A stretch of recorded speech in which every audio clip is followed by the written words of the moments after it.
Hai halo sahabat pecinta catur, selamat datang kembali di Catur Talk Indonesia. Salam pecinta catur, salam Gensuna Sumus, kita satu keluarga. Teman-teman, di kesempatan ini kita akan membahas suatu partai yang menarik yang juga diminta dari kolom komentar, yaitu dari salah satu pecatur hebat dunia, Garry Kasparov. Dan di permainan kali ini merupakan salah satu penentu yang menjadikan beliau menjadi juara dunia, yaitu permainan antara Anatoly Karpov menghadapi Garry Kasparov, yaitu pada event Karpov-Kasparov World Championship Match yang berlangsung di Moskow, Rusia pada tanggal 15 November 1985, dan ini adalah ronde ke-16 teman-teman. Dan kita akan menyaksikan permainan yang begitu komplikatif dan banyak taktik kombinasi yang dimainkan. Karena jelas ini adalah permainan yang memperebutkan juara dunia. Dan jangan lupa Anda harus menyaksikan sampai akhir, karena di akhir video kita akan memberikan video seremonial dari kemenangan Garry Kasparov. Dan juga kita akan memberikan puzzle teman-teman. Untuk itu tetap di Catur Talk Indonesia.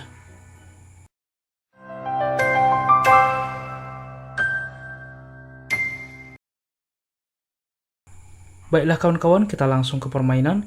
Di sini Anatoly Karpov sebagai putih dan Garry Kasparov sebagai pemegang buah hitam, sehingga papan catur saya buat seperti ini. Di mana langkah dimulai dengan E4 dan Kasparov membalas dengan C5, sehingga menciptakan pertahanan Sisilia.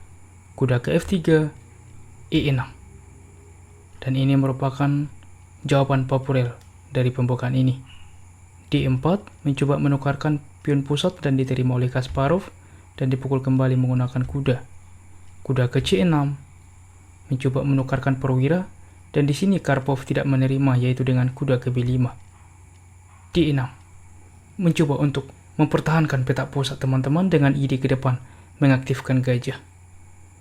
C4 mengontrol petak penting D5, kuda ke F6 mengancam pion. Kuda ke C3 melindungi pion. A6 mengusir kuda dan kuda kembali ke A3. D5. Di sini Garry Kasparov mencoba untuk menguasai kembali petak pusat. Pion memukul, dipukul kembali oleh Garry Kasparov, dan setelah putih memukul, kuda berpindah ke B4. Dan lihat teman-teman, dan mengancam pion 3 kali. Gajah ke E2 mencoba ke depan melakukan rokade sayap raja. Gajah ke C5 dengan rencana juga ke depan melakukan rokade sayap raja.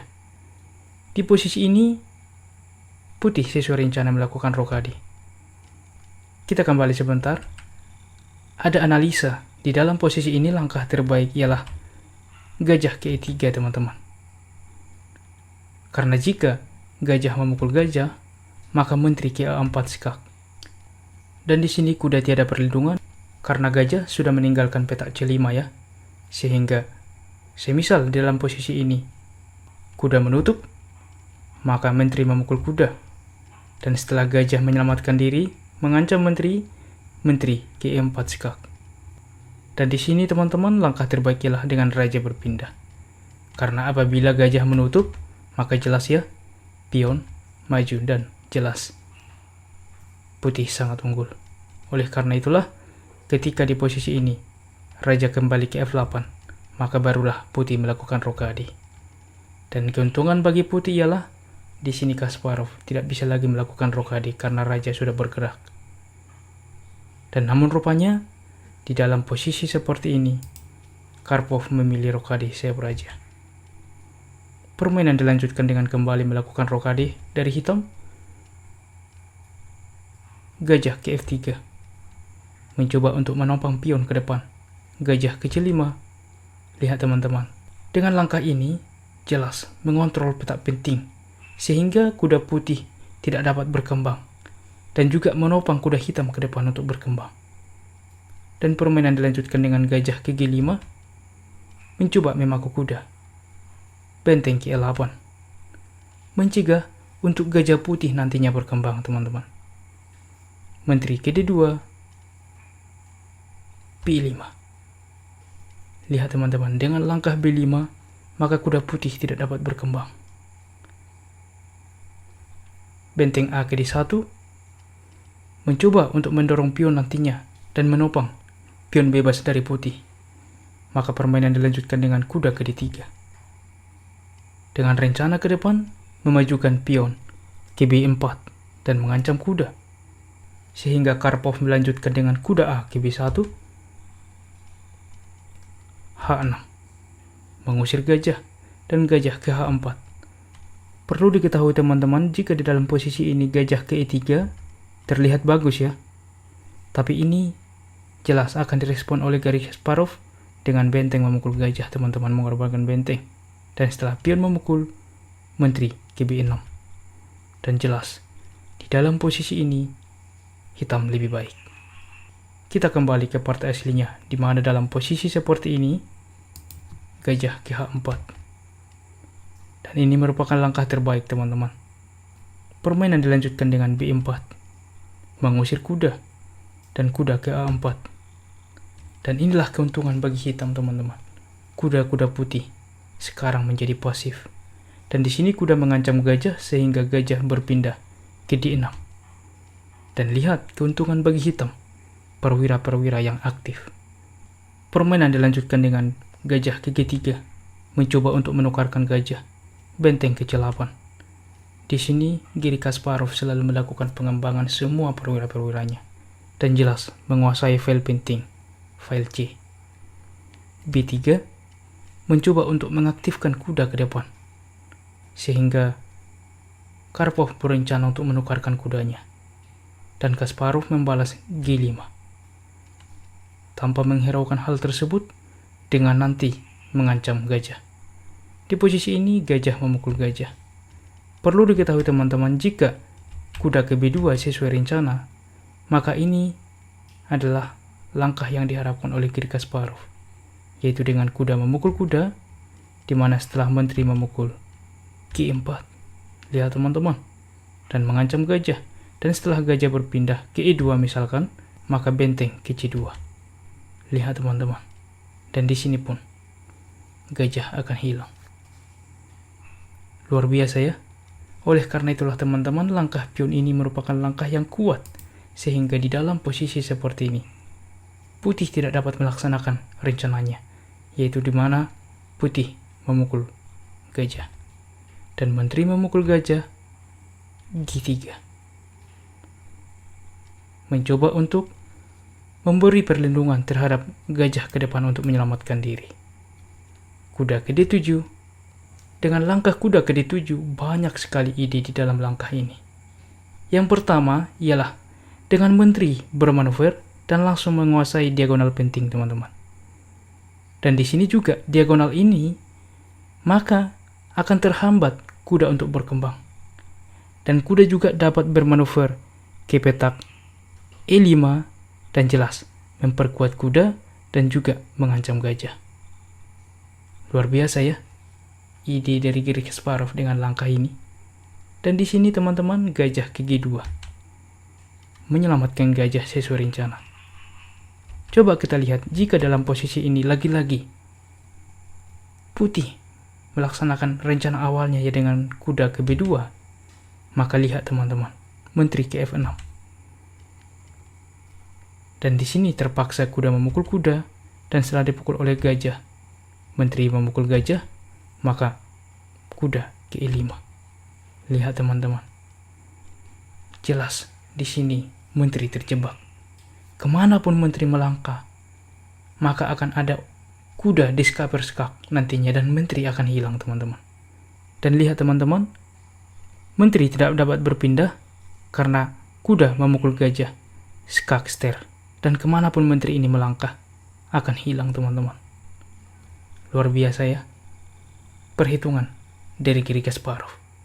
Oleh karena itulah teman-teman, di dalam posisi seperti ini, gajah ke G2. Permainan dilanjutkan dengan menteri ke F6 sesuai rencana. A3 mencoba menukarkan pion sehingga A5 mempertahankan pion.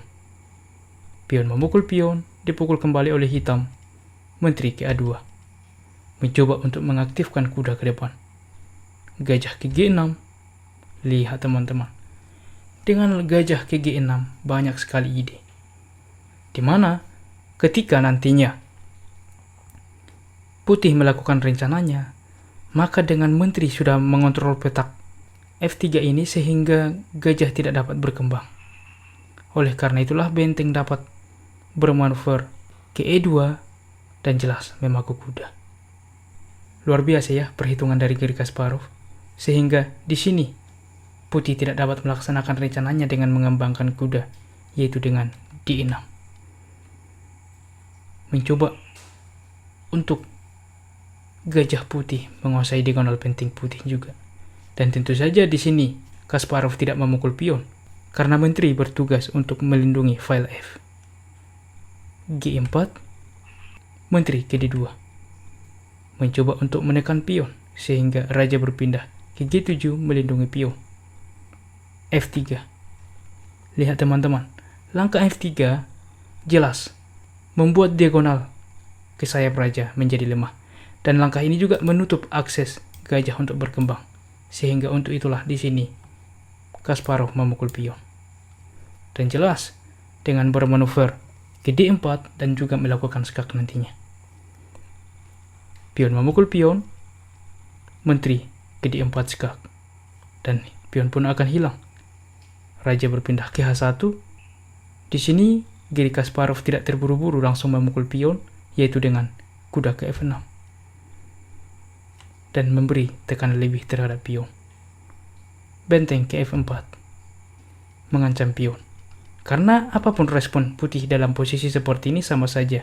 Jika sebenarnya pion melindungi pion, maka jelas benteng ke E3 dan ini pun akan menyerang pion yang ada di G3. Oleh karena itulah teman-teman, di posisi ini Karpov lebih memilih benteng ke F4 dan mengancam menteri. Coba teman-teman, jika Anda di posisi ini, apa langkah terbaik bagi hitam di posisi seperti ini? Ya, Kasparov tidak memindahkan menterinya, yaitu dengan kuda menutup dan mengancam balik menteri putih. Dan di sini terpaksa dan langkah terbaik juga menteri memukul kuda. Dan setelah kuda ke F2 skak, lihat teman-teman, jelas menteri putih akan hilang. Dengan terpaksa benteng harus memukul kuda, gajah memukul menteri. Benteng F ke D2 mengancam gajah. Menteri bermanuver dengan langkah tempo ke E3. Dengan rencana ke depan, dapat bermanuver ke F2. Dan di posisi ini, benteng memukul gajah dan mengancam menteri. Coba lagi teman-teman, di dalam posisi ini apa langkah terbaik hitam?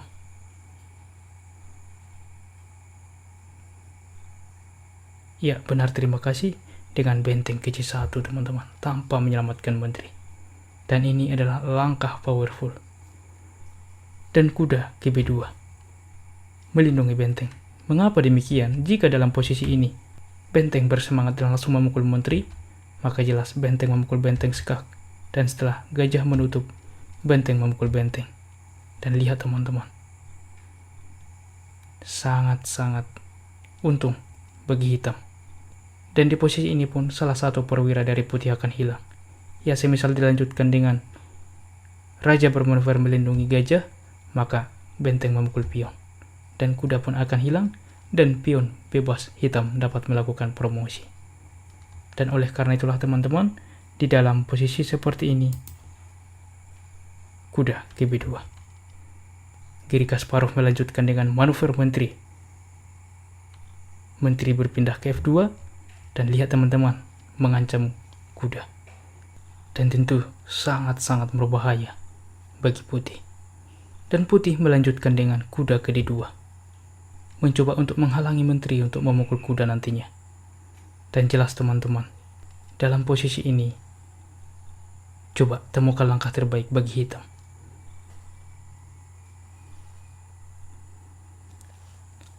Oke teman-teman, langkah terbaik ialah dengan benteng ke E2. Dan jelas, ancaman skakmat dari hitam tidak terhindarkan lagi. Jika gajah menyelamatkan diri, maka jelas menteri memukul pion skakmat ya. Tapi langkah ini bukanlah langkah yang dimainkan oleh Garry Kasparov. Giri Kasparov memilih langkah pasti, yaitu dengan benteng memukul benteng skak. Dan setelah kuda memukul, dan coba lagi teman-teman, di posisi ini, temukan langkah terbaik Giri Kasparov yang membuat Anatoly Karpov menyerah.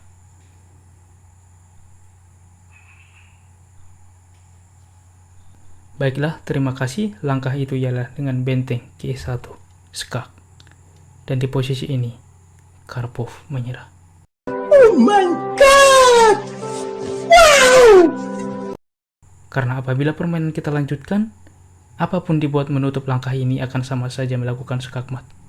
Semisal kuda ke F1, maka jelas benteng memukul kuda skak, dan setelah gajah memukul, menteri memukul skakmat.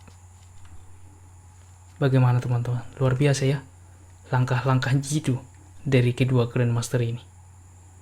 Dan tepatlah, partai ini merupakan salah satu partai penentu kemenangan Giri Kasparov pada tahun 1985.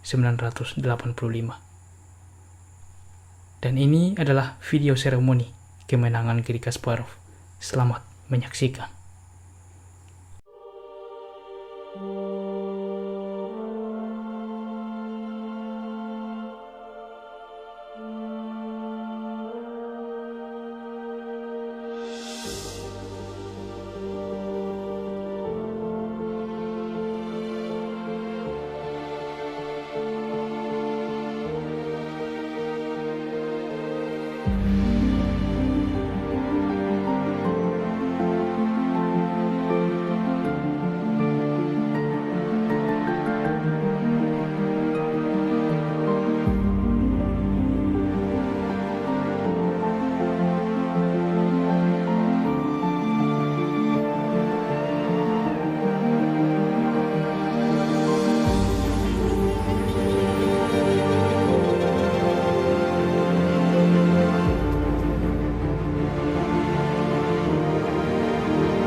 Bagaimana teman-teman? Luar biasa ya? Dan seperti biasa, di akhir permainan kita memberikan puzzle dan selamat menjawab di kolom komentar.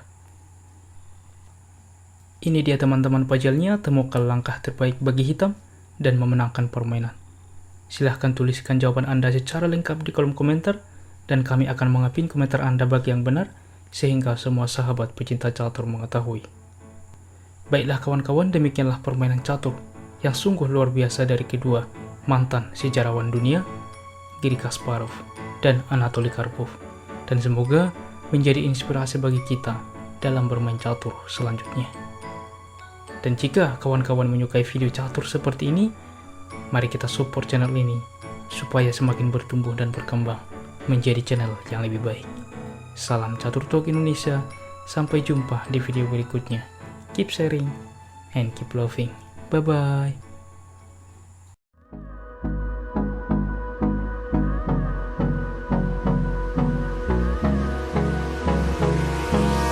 Hold me close till I get up. Time is barely on our side.